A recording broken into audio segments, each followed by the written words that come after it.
Assalamualaikum warahmatullahi wabarakatuh. Salam dan bahagia.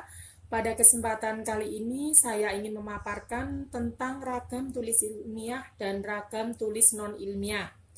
Di sini kita bahas yang pertama adalah ragam bahasa ilmiah.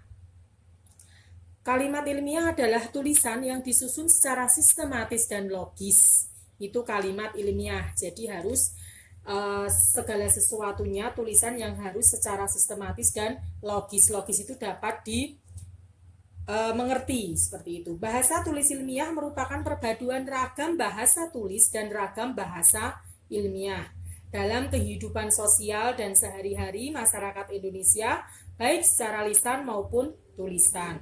Masyarakat menggunakan berbagai bahasa, yaitu bisa bahasa daerah, bahasa Indonesia, dan bahasa asing, dan bahasa lainnya sesuai dengan bahasa-bahasa yang dimiliki di setiap daerah. Bahkan dalam situasi tertentu, seperti dalam perkawinan campuran, digunakan pula bahasa yang bersifat campuran.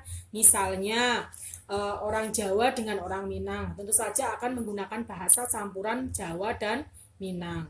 Dalam situasi kebahasaan seperti itu, timbullah berbagai ragam dan variasi bahasa sesuai dengan keperluannya, baik secara lisan maupun tulisan. Kalimat ilmiah biasanya digunakan pada laporan, makalah, tesis, disertasi, dan lain sebagainya.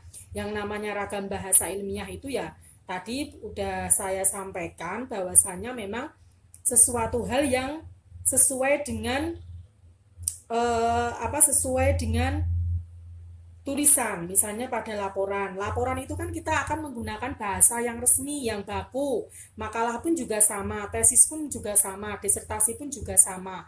Tidak boleh menggunakan bahasa yang tidak baku karena memang bersifat ilmiah. Sekarang kita akan menginjak tentang macam-macam ragam bahasa ilmiah. Yang pertama yaitu cendekia. Ciri cendekia yang dimaksud adalah bahasa Indonesia yang digunakan dalam penyusunan karya ilmiah yang mampu mengungkapkan hasil berpikir logis secara tepat.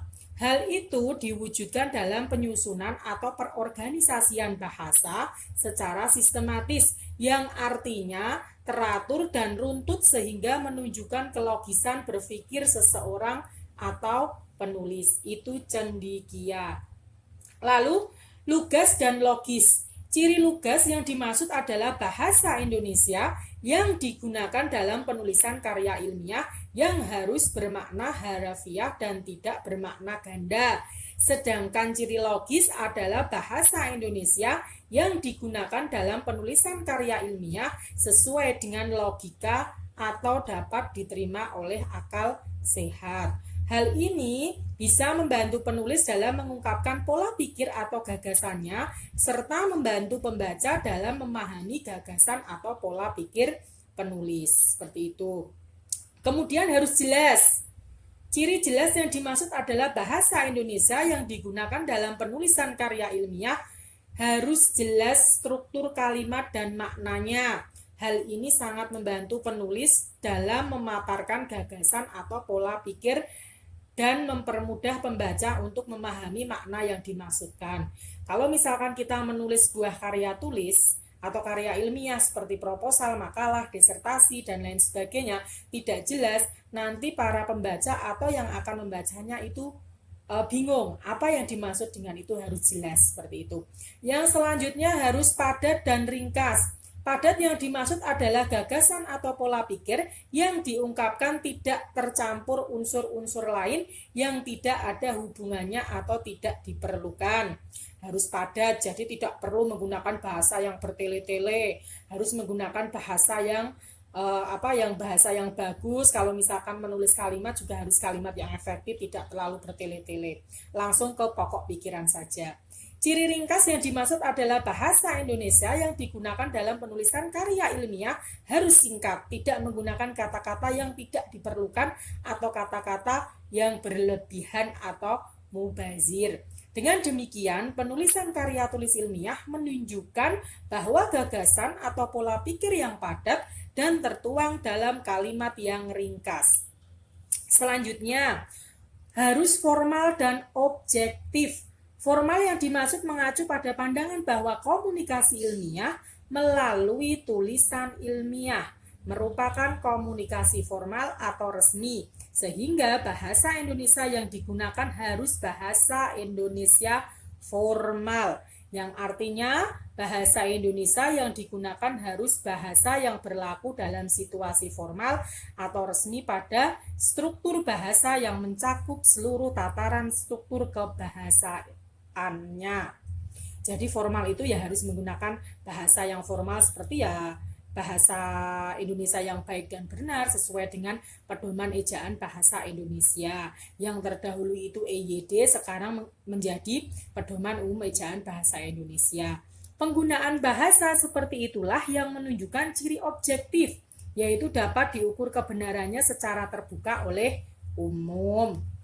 Kemudian kita lanjut, yaitu gagasan sebagai pangkal tolak. Gagasan sebagai pangkal tolak yang dimaksud adalah bahwa bahasa yang digunakan dalam penulisan karya ilmiah harus berorientasi pada gagasan atau pola pikir, bukan pada penulis.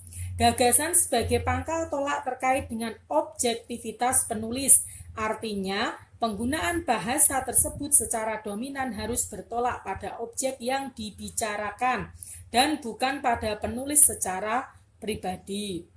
Oleh karena itu, objektivitas harus ditandai dengan upaya penulis untuk menghindari penggunaan kata saya, kami, dan kita. Dalam penulisan karya ilmiah, kita tidak boleh menggunakan kata saya, kami, dan kita. Digunakanlah kalimat yang pas sesuai dengan prosedur pedoman umum ejaan bahasa Indonesia.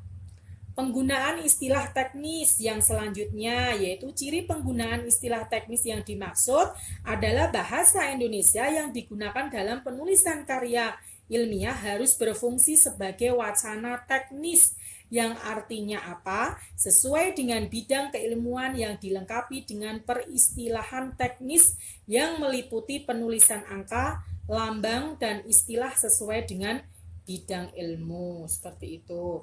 Lalu kita lanjut ke konsisten. Apa sih itu konsisten?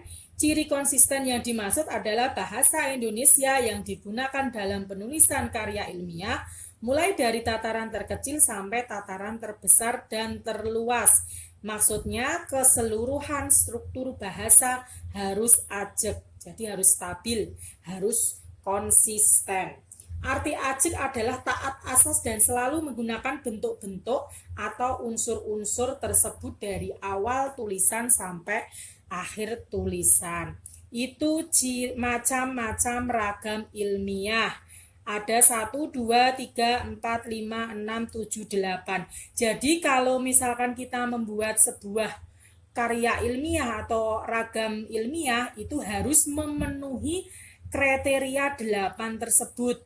Ya, bisa dikatakan sudah ilmiah. Tetapi kalau belum, berarti belum belum ilmiah. Seperti contoh ragam bahasa ilmiah, contohnya yaitu proposal, skripsi, tesis, disertasi, makalah. Ini adalah contoh bahasa ilmiah, ragam bahasa ilmiah. Jadi proposal itu ketika kita membuat juga harus menggunakan bahasa yang sesuai dengan pedoman ejaan bahasa Indonesia yang disesuaikan. Dan di situ proposal, skripsi, tesis, disertasi, makalah, dan lain sebagainya yang berbentuk formal itu harus mencakup macam-macam ragam bahasa. Ada cendekiawan, ada lugas, ada logis, jelas, padat, ringkas, formal dan objektif, gagasan sebagai pangkal tolak, penggunaan istilah teknis, dan konsisten. Seperti itu. Jadi besok ketika Mas Mbak semua membuat proposal atau skripsi itu masuk kategori dalam ragam ilmiah. Sudah bisa dipahami ya untuk ragam ilmiah, dan insya Allah Mas Mbak semua juga sudah pernah mengalami membuat sebuah proposal. Proposal itu tidak hanya proposal skripsi, tetapi juga proposal dana, desa, dan lain sebagainya. Makalah itu tentu saja Mas Mbak semua setiap hari juga tugasnya membuat sebuah makalah. Tetapi benar atau tidaknya perlu kita belajar lagi seperti itu. Oke, kita masuk yang selanjutnya tentang ragam bahasa non-ilmiah. Apa itu ragam bahasa non-ilmiah? Artikel non-ilmiah atau fiksi adalah karangan ilmu pengetahuan yang menyajikan fakta pribadi dan ditulis menurut metodologi penulisan yang baik dan benar. Satu ciri yang pasti ada dalam tulisan fiksi adalah isinya yang berupa kisah rekaan. Rekaan itu hanya rekayasa. Kisah rekaan itu dalam praktik penulisannya juga tidak boleh dibuat sembarangan. Unsur-unsur seperti penokohan, plot, konflik, klimaks, setting, dan lain sebagainya itu adalah bentuk karangan non-ilmiah adalah sebagai berikut. Ada dongeng, ada cerpen, ada novel, ada roman, ada anekdot, hikayat, serber, puisi, dan naskah drama. Itu contoh dari ragam ragam bahasa non-ilmiah. Sekarang apa sih ciri-ciri bahasa non-ilmiah? Kita masuk ciri-ciri bahasa non-ilmiah. Di sini yang pertama adalah emotif. Emotif itu merupakan kemewahan dan cinta lebih menonjol, tidak sistematis, dan lebih mencari keuntungan dan sedikit informasi. Memang kalau non-ilmiah, misalkan kita membuat sebuah cerpen atau apa, kita tidak mengedepankan informasi, tetapi imajinasi seperti itu. Yang kedua adalah persuasif. Persuasif itu merupakan penilaian fakta tanpa bukti, bujuan untuk meyakini pembaca, mempengaruhi sikap cara berpikir pembaca, dan cukup informatif. Jadi persuasif itu memang digunakan dalam ragam bahasa non-ilmiah. Ketika kita membuat sebuah cerpen, tentu saja kita harus menggunakan bahasa-bahasa yang merujuk ke persuasif. Kalau kita menggunakan bahasa formal, tentu saja tidak bisa. Karena apa? Ya nanti pembaca itu tidak terpengaruh, bahasanya biasa saja, nggak ada gairah untuk membaca selanjutnya, seperti itu. Yang selanjutnya adalah deskriptif. Deskriptif itu maksudnya apa? Merupakan pendapat pribadi, sebagian imajinatif dan subjektif, dan jika kritik ada kalanya tanpa dukungan bukti. Misalnya di dalam novel kita bahas tentang percintaan. Itu kan kalau ditanya lah buktinya mana? Yaitu adalah sebuah kisah, ada yang curhat ke saya sehingga saya buatkan novel dah jadi seperti itu. Tapi kalau di ragam ilmiah itu harus wajib ada buktinya. Kalau di non ilmiah tidak perlu bukti juga sudah sudah bisa dikatakan benar seperti itu. Lalu yang selanjutnya adalah kalimat non ilmiah, merupakan kalimat yang tidak formal dari bentuk bahasa, kosakata, ataupun struktur, tetapi harus tetap memiliki alur yang jelas dalam penulisan, tidak memiliki unsur semetodis atau sistematis seperti layaknya kalimat ilmiah atau semi ilmiah. Kalimat non ilmiah bisa digunakan dalam dongeng, hikayat, cerpen, dan novel. Di sini saya memberikan contoh non ilmiah, yaitu tentang puisi, yaitu doa karya Khairil Anwar. Kita bisa lihat bahwa doa karya Khairil Anwar adalah kepadaku, kepada pemeluk teguh Tuhanku. Dalam termenung aku masih menyebut namamu, biar susah sungguh mengingat kau penuh seluruh. Cahayamu panas suci, tinggal kerlip lilin di kelap sunyi. Tuhanku, aku hilang bentuk, remuk, Tuhanku. Aku mengembara di negeri asing, Tuhanku. Di pintumu aku mengetuk, aku tidak bisa berpaling. Ini adalah contoh non-ilmiah. Jadi contoh non-ilmiah itu tidak bisa dinilai secara ini harusnya yang benar, ini tidak, karena memang non-ilmiah. Karena kita sudah bisa membedakan mana yang ilmiah dan mana yang non-ilmiah. Kita beri kesimpulan sedikit. Perbedaannya apa sih ilmiah dan non-ilmiah? Kalau ilmiah itu yaitu bahasa yang bisa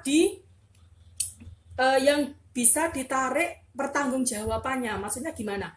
Bahasa yang harus ada bukti seperti apa kalau ilmiah, proposal, skripsi, makalah, seperti itu. Tetapi kalau non-ilmiah, bahasa yang tidak menggunakan struktur kalimat yang sesuai dengan pedoman umum ejaan bahasa Indonesia. Jadi seperti cerpen, seperti novel. Novel itu kan banyak sekali, ada beberapa halaman dan ceritanya itu tentu saja tidak sesuai dengan bahasa yang baku, tetapi menggunakan bahasa persuasif dan lain sebagainya. Mungkin itu penjelasan dari saya tentang ragam tulis ilmiah dan ragam tulis non-ilmiah. Mudah-mudahan Mas Mbak semua bisa memahami. Insya Allah bisalah, karena ini mudah, karena hanya membedakan non sama ilmiah. Seperti itu. Terima kasih. Kurang lebihnya saya mohon maaf. Wassalamualaikum warahmatullahi wabarakatuh. Salam dan bahagia.